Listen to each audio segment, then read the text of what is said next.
Shernuk from the University of Oregon, who's talking on Orientalism and the politics of pathology, same-sex desire in Wang Xiaobo's Gentle as Water, and I apologize if I don't pronounce this right, Zhang Yuan's East Palace, West Palace. Thank you. All right, I guess let's jump right in. So yes, I would like to talk about two works. One of them is Wang Xiaobo's Gentle as Water. It's a short novella written and came out around 1994, and then the adaptation of that novella into a full-length feature film by the sixth-generation Chinese director Zhang.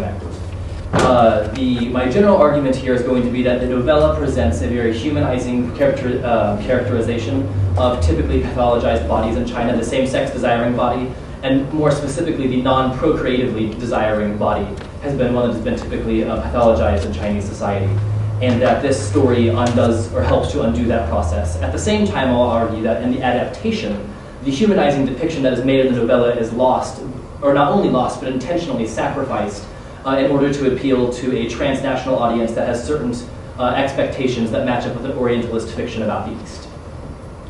So a basic introduction to the story, it starts, or all you need to know for the most part, there are two main male characters. One is named Alan and the other named Xiaoshu. And Alan is a writer, and he goes to a park frequently to search out same-sex partners, and he goes cruising there. The other character, his name is Xiaoshu, and he is a government-employed police officer who works in the police box in that same park. And the story revolves around the night of Alan's apprehension and the interrogation that ensues. I'm going to take a couple of sections from the novella and juxtapose them against their translation into the film to kind of highlight the process of orientalization that I see, and then try to characterize that in the larger terms of the international film community. So the first issue I'd like to discuss is the use of a very specific word in Chinese, which is jian, and it translates to base or to depraved. In the novella, it's translated as easy, although it is loaded with meaning beyond the dictionary definition, obviously. And it is used as a way to police bodies and shame them into complying with social standards.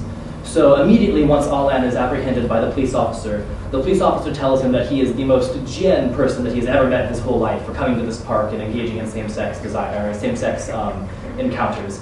And Alan, instead of being upset about this, he just kind of smiles at the police officer, and he doesn't have any shame at all. And he explains to the police officer an occurrence from his childhood, when a classmate of his nicknamed the public bus for reasons that are explained in the novella, but her real name is never revealed. And she tells Alan, quote, that everyone was born easy, which could never be changed. The more you want to disguise your easiness, the easier you'll be. The only way to escape was to admit your own easiness and try to enjoy it. And so what the public bus does in this quotation is she fundamentally guts this government tool or the social tool for shame of all of its power, because if everyone is equally jian, or equally shameful, then there's no greater shame in being called that than there is for anyone else. And so the disciplinary power embedded in the word is evacuated. And so the police officer's response to this is like, wow, he's like, the fact that you can admit that you're jian means that you're truly jian. And so he tries to re-articulate this line that separates perversion from acceptability for himself, because that is the foundation necessarily of his world. In the movie, however, this gets re-articulated slightly differently. Instead of saying that everyone is equally base or equally depraved in life, and that concealing that is the problem, and making it a community or something that everyone can experience to be a part of, Alan says that everyone marches to a different beat, or marches to one's own beat.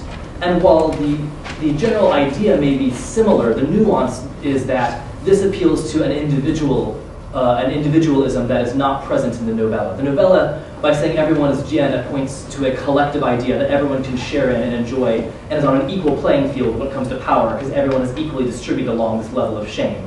When it comes to beating one's own tune, Alan's struggle is different from the police officer's struggle and different from everyone else's. And it creates a separation between people and allows for a power structure and a power differential that necessarily keeps Alan in a minority position while raising society still to a majority standard and disbalancing the power, divisions of power. Another example that I would like to look at is when Alan decides to go to the doctor.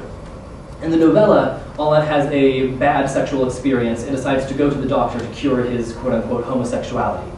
And the fact that he willingly submits himself should speak to the level that the negative feelings about homosexuality are ingrained into the Chinese culture, at least in the world of the novella.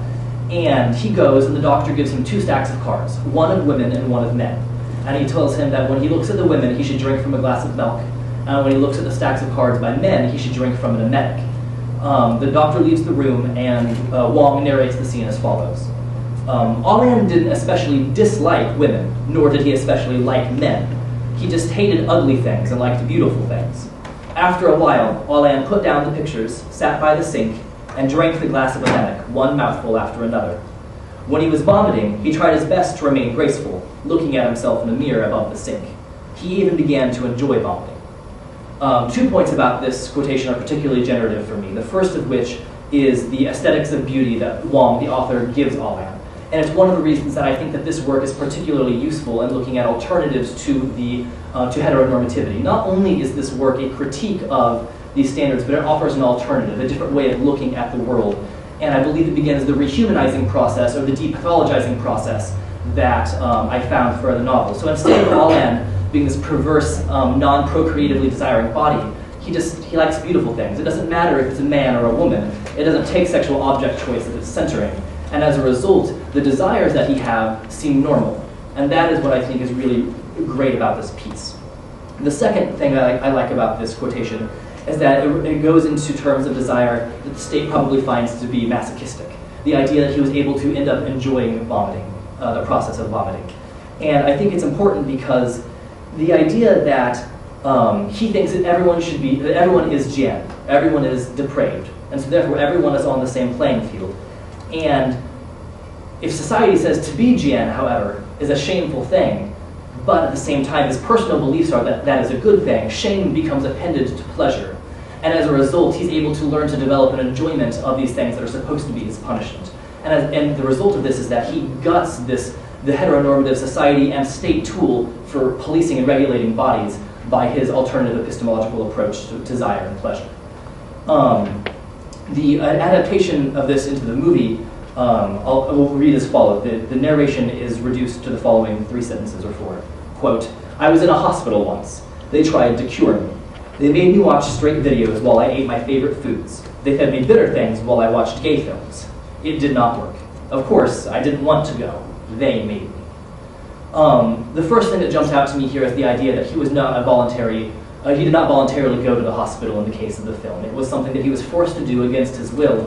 And I think the fact that he was able to, he ended up there anyway, bespeaks the inescapability, or the desired portrayal at least, of the inescapability of societal norms and impulses to heteronormativity. Beyond that, they remove the moment of the emetic, or in this case, the key point where he begins to desire that thing which is his punishment. If the movie had made note that he might have developed a taste for the bitter foods he was being fed while watching gay films, I think that key moment would have still been produced, but it's cut. And so this rearticulation, while slight, the plots are very, very similar. It's little cuts here and there, and little rearticulations that start bespeaking a different project that is not one of rehumanizing and depathologizing the same-sex or perversely desiring body. In this case, it seems to make Alian almost same-sex desiring in its entirely and come to look as a homosexual par excellence. He only likes men in the movie, and this idea of liking men or women, or not being about men and women, is eliminated. So to contextualize the film a little bit better, it was released in 1996, 2 years after the book, at the Mar del Plata Film Festival, and immediately after that was shown at the 1997 Cannes Film Festival in the Un Certain Regard category, which I can't speak French, and I apologize. But it was never released in China. It was illegally filmed there. Immediately after this filming, it was shipped post-haste to France for post-production, and it's still to this day, while you can probably find it illegally in China, it has never been released. The governmental policies and regulations there prevent homosexual content from being shown on screen. And so it raises questions of who is this movie made for, and why was it made the way it was? And so I'm going to turn now to an interview that Chris Berry, a film scholar that deals a lot with Chinese films, had with Zhang Yuan, the director of this film. In his article, Berry concludes several times that the productiveness or the success of the characters in this movie is based on their access to visible public spaces. And that while some of the presentations of homosexuality or same-sex desire in the film may be less than positive portrayals by the average viewer, that it was justified because of the immense difficulty at the moment of putting China's real gay subculture into public discourse. The quotation there betrays several issues, one of which is, what are real gays? What is a real gay subculture? And I think that based on his standard of visibility and access to public space, it's not a stretch to extend this to the fact that he's talking about a very specific gay and Western American culture that he is looking for in this film, or that is the only thing that he finds legible about the film. And we go on, and Zhang, the director himself, also makes a comment about research he did before he did the film about gays in China, or the supposed gay population in China. And he says, quote, "There is no visible gay culture in China, and no one understands gay people.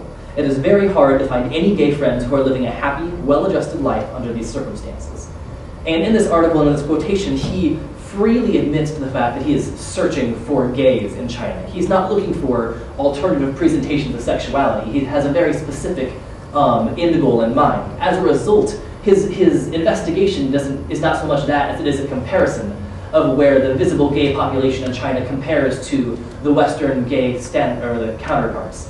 And as a result of the fact that this is a very specific historical and temporal sexual identity, gay identity, China is obviously going to be behind and fit well into an Orientalist fiction about a backwards and lagging Eastern sexuality. And so it seems that it was not only the reader, the interpreter of this film that was looking for these visible notions, but it was that the director also clearly had a very specific notion in mind. And that leads me to my next quotation from Mark Zhang when he discusses reception of films at international film festivals.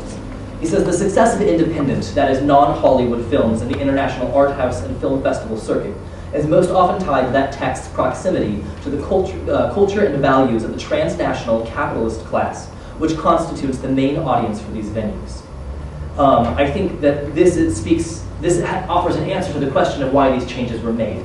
The film was selected for the Cannes Film Festival because it did resonate well with the people that circulate on that circuit. And that comes from the capitalist class. And gay culture and gay identity is very bound up in capitalism and consumption and a very Western identity that is not meant to help play with the productiveness of perversion that is in the novella. And it intentionally occludes that. And Zhang notices that when he produces the film the way that he did that as a result, I believe. And in the process, I think that he sacrifices the productivity of perversity that is in the novella and this reunionizing image to gain accolades from the international community and perhaps potential investors for the private industry in China. And that is the end of my speech, which I won't have time to talk about. So thank you very much.